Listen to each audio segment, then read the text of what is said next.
બનાસકાંઠા જિલ્લા food and drugs વિભાગની કાર્યવાહીથી ભેળસેળિયાઓમાં વ્યાપ્યો ફફડાટ।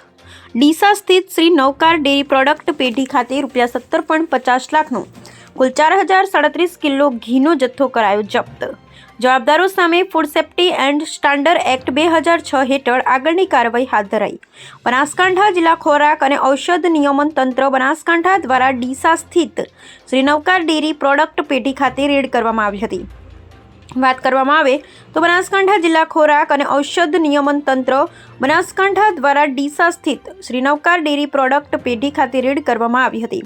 ફૂડ વિભાગ દ્વારા food safety and standard act 2006 હેઠળ જવાબદારો સામે કાર્યવાહી કરી ગાયના ઘીના શંકાસ્પદ 11 જેટલા શંકાસ્પદ નમૂનાઓ લઈ કુલ ₹17,50,074 કિંમતનું 4037 કિલો ઘીનો જથ્થો જપ્ત કરી આગળની કાર્યવાહી હાથ ધરાઈ હતી। તેમ ફૂડ વિભાગના ડેઝિગ્નેટેડ ઓફિસર શ્રી દ્વારા એક અખબારી યાદીમાં જણાવાયું છે। Bureau report Ramjibhai Raigor.